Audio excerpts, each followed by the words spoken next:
Alright guys, here we go.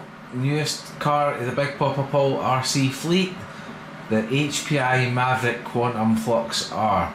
So obviously this is a road going RC, it's one I've had my eye on for a long time, pretty inexpensive. I actually got this even cheaper than it normally is. I think it's purely because of the colour, which believe it or not I like. This seems to be the least popular colour of the car, but yeah.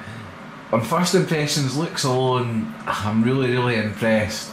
We'll obviously go through the car, see what it's about, all different things inside it. And there is one major big thing straight out the box. It's a pretty rookie mistake by HPI that I noticed, and it took me a little bit of fixing, and while I was fixing it I had to use my old program card, so we'll go into that once we take the case off it. But firstly I'll give you a little look around the car, just so you can get different angles here, have a look at it, and for the money I'm just going to say straight away, quality wise, really impressed with it. There's nothing else to say, it's a lovely looking car.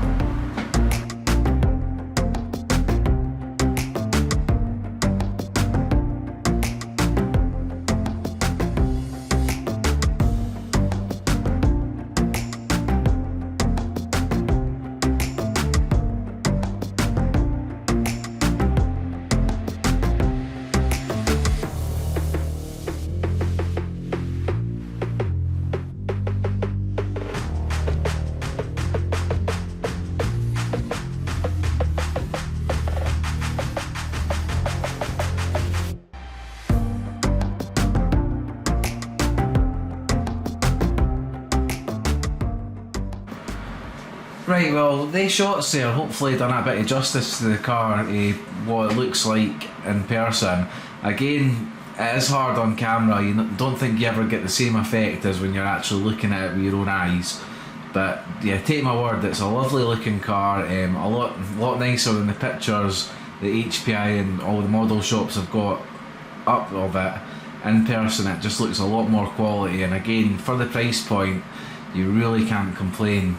But now what we'll do is we'll take the lid off it, we'll have a look round the inside of it, and I'll show you the big issue that I found. It's I'm not 100%, but I think with the way it is, and I've got a reason to suspect this, I think every single one of these cars might have the same fault. So we'll go through that just now. Right, here's the lid off. So before we go around all the details of the car, I'm going to show you the fault that I found. So it's a very simple thing, but it makes a big difference out the box, especially if you're not too into RC, and with this being a budget modelled car, the people that buy this mainly are probably first time RC buyers or just aren't into the hobby as hardcore as us kind of guys. So obviously you've got your motor, which is a 2250 kilovolt motor, so that's pretty fast, good motor. I like that sort of range of power, especially on 4S. And it's a Hobby Wing Max 10 we've got here, rebranded with the Maverick logo, but I've got a Max 10 in my hut. I could bring it up and show you, it's the exact same thing. It's definitely a Hobby Wing Max 10, and another reason why I know that I'll show you in a second. But you've got your motor cables here, so the furthest away one's A, the middle one's B, and this one's C. But on the ESC, how they've got it mounted, because it's facing this way as opposed to the other way, your A, B and C are on the opposite ends. So whoever's made this in the factory, they've put the cables neat along, but the A and the C have been mixed the wrong way around. So what that meant was when you're pushing the throttle, you were getting, well, I held it in my hand, obviously with a battery in it, and I was like, yeah, it's pretty fast, but it wasn't really too impressive wheel sort of spin, and I put it in reverse and it was absolutely flying. So I figured out by looking at it that the A and the C were the wrong way around, so when I switched them, the car would only go in reverse. I couldn't really do anything. So what I done is I got my Hobby Wing program card here, and I went through all the settings here, so I don't know if I can get this in focus for you. So obviously I've got your setting 1, you've got your running mode, which was right, I had it in forward and reverse. Automatic for LiPo, low voltage cut out I've put to automatic intermediate, sorry, which it was. The thermal protections at the lowest setting, motor protections at the lowest setting, motor rotation I had to switch round because of the A and the C, so I've put the reverse way round, so I've reversed the motor or put it the right way, whichever you look at it, in the settings there. So now I've got my proper acceleration forward and back with the car. The BEC I've kept at 6 volts because it's a road car. I don't think you need really insane steering, and for what I had a check there, the actual servo seems really good. All the steering linkages seem super tight in this car, and also you don't get well, the brake force I've left at 50%. I'll see when I go out how that's going to be, but I've put some drag brake on as well, so I've put up to 10% drag brake, just personal preference. I always like that on my road cars, a little bit of drag brake. And the punch I've left at 3, but obviously it can go up to 5, and the reverse force I've put to 25% because you don't need to be going fast in reverse. So that was the biggest thing I noticed out of the box, is they cables are wrong. So anybody getting this car, I would really keep an eye out on that, and just like I say, if you've not got a programming card, I think you can do it with the set button going through the menus. But the HPI manual that they give you, this is the manual here. It's really basic. I think it's mostly to go online. It's a get started thing. Tells you need batteries, obviously your own charger, AA batteries, and that's really about it. A little bit basic on trimmings and things like that and stuff, but nothing really in depth. No programming or anything. A little maintenance schedule there, but yeah, the things that you want to know out the box, it doesn't really give you, so that is a little bit disappointing. Maybe HPI could improve that for the next release they do. But anyway, now we've done that, we'll go over the car and we'll just talk about the build yet and the things that really impressed me. First thing that I really like as well, obviously being normal, sticking to 17mm hexes. These treads tyres they've got, they feel quite soft, they feel like they'll handle good on the road. A couple of donuts, as you can probably tell, on my kitchen floor just when I was testing out the throttle, but they look good. They're belted as well, which is a huge thing, so with being belted tyres I think they're going to be really good. Another thing that I was thinking too is my Hpi Hyper GT have been running on Hoons. I think these are slightly smaller in height and I think they'd be a nicer fit for that car, so down the line if these are good I might buy another set for that car as well.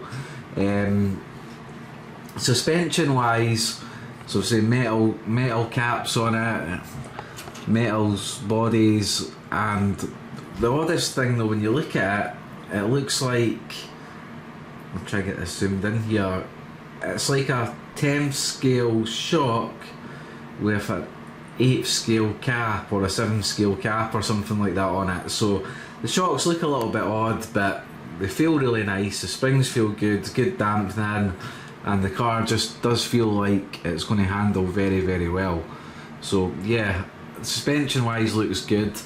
Obviously you're getting a heatsink on it, no fan on the motor, but with being 4S, as long as you're not gearing it up absolutely insane, I think that should be enough. So as far as I'm aware, I counted it roughly. The pinion gear, if I can get this from my zoom in, it's not very good. Pinion gear I think 17 tooth, and I think it's a 49 spur, but you can get 46 ones from them and maybe another couple of different sizes. The only thing here that I wouldn't say is great, it shouldn't really be a problem on a road car as long as your mesh is right, but the centre spur gear is plastic, so obviously you can get metal upgrades, which all the upgrades that you get for this car are ridiculously cheap, like they should be on most RC cars, to be fair. There's nothing that looks overpriced. I think it's about £10 or something like that UK to get that upgraded, and yeah, that's probably a little negative there. But having the hobby wing system, the tie rods here are adjustable for your wheels, not too much adjustment in the car. CVD sort of front and rear on it. Is it on the rear? Am I right? I might have to look at that. Let's have a look in there if we can get it in.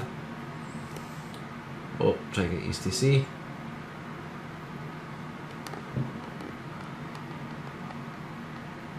No, it's just normal dog bones on the rear actually. I thought it was CVDs on the rear too, but it's not.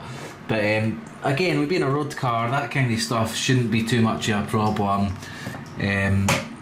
I've seen a few videos as well saying that the diff oils need a little bit of attention for handling wise, but until I drive it myself, I don't know if that's going to affect me or if it's just the way people drive. I'm not too sure yet.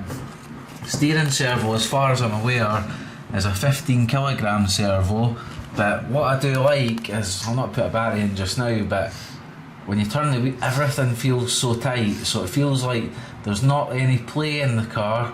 Like a few Armas I've had in the past and things like that, they feel a bit of play out of the box, but nothing feels like it's got a lot of play, so it feels like the car should be pretty nimble. It's got obviously a plastic tub chassis and it's got the corrugated hex in it, and these sort of strengthening bars here, which should be good enough for the road. Obviously with a big crash, you have a big crash, there's only so much you can do. But again, these parts you can all upgrade if you want. You can get metal shock towers or plastic ones there just now. But I think personally, I mean, if you want to pimp your car up, yeah, change them. But in a road car, you really shouldn't be crashing unless you're flying about near curbs or that. But if you're driving it not too insane, I don't think there's any real issues. On the underside, it's pretty basic. Obviously, it's like a 3-part chassis by the looks of it, so you can take the back end off, the front end off, your front splitter off, and yeah, it looks pretty easy maintenance. Yeah, pretty like that about the car. Kind of reminds me a little bit of my DR10, the way it's built. That's probably the best car to compare it with on build quality. So they're kind of similar budget car, quite sort of low end price point. When I say low end, I'm not saying cheap, but hobby grade wise, they're not up near the top stuff. So yeah, it seems on similar par to that car, but obviously this one's 4-wheel drive. It's got the rear splitter here as well, but until I know how fast I actually get, I'm not sure how much a help that will be. Sway bar wise, it's got basically the tie rods at the back are kind of adjusting in there, so that'll probably help a bit. And at the front, it doesn't seem to have any actual sway bar as such there, so yeah, things like that can maybe tweak and add on as I slide my chair forward there. But on it overall looks, I'm really thinking this is going to be a very fun car. So yeah, the only really thing now is to see how it goes, and hopefully it's going to be a lot of fun. It comes obviously with the body, which I'll just get just now and show you quickly. Yeah, it comes with sort of a couple of extra accessories. Obviously you get the supercharger design sort of front body mount here, so it's just a couple of screws underneath the Lexan, and you can switch that for a different engine top in. If you were to put this one on, for example, you get an intercooler here which you can stick on to the front of the car if you wish. But to me, I think if you do bump a curb or that, something on the Lexan body like that, more prone to splitting the body at the weak points where it goes through, so I'll not be putting that on. And also you get, if you want, a couple of turbos that you can stick 1 or 2 on the car or whatever you felt like doing. But, it's a nice little addition, but personally I would have rather got a couple of tools of the car, because you don't get any tools and probably a better manual. That's 2 things that I think HPI are kind of lacking with this. But we'll not go too hard on it because of the price point of the car. At least you get wing mirrors on it as well. That's something I like to see on cars. And until we drive it, we'll not really know how good it is. But I've got a feeling, just the little donuts I've done on my kitchen floor, it's got plenty of oomph about it. I think it's going to be quite fast. Obviously we can gear it up to get some really big speeds out of it probably if we want to. But initially we'll get a GPS on it, see what we get out of the box. Obviously we're altering the motor as well, the settings have changed. And yeah, and hopefully the car will be good.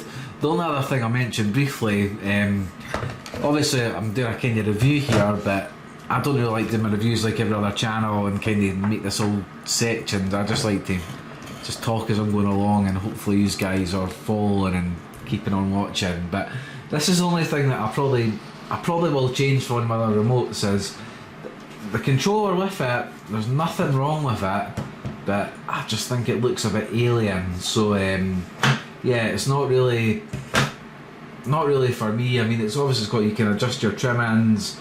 It's got your dual rates in here for your 2 channels, but I think I'll get another, maybe get one of my fly skies on it, or just use something else. I'm not really I just don't like the feel of this.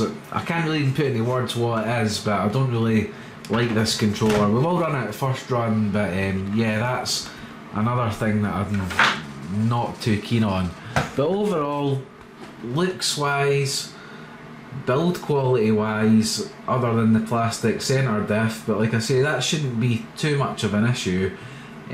Super impressed for the value, and can't wait to get this running. So it's raining here today in Scotland, so hopefully when the next day or two I'll have it out. Just got a quick going over again first before I do run it. One thing I did notice, which isn't just this car, as well a lot of cars, is what I don't like is, if you look at your body clips here, you see there's a little bit of bounce there, which causes a little bit of rub on your Lexan. So I might get a couple of washers made up front and back just to hold this down tighter, and hopefully that will stop body wear and stuff. But I'm still undecided if I'm going to keep this for drifting and like sort of putting cones out and doing laps, or if I'm going to try and turn it into a really fast speed car. But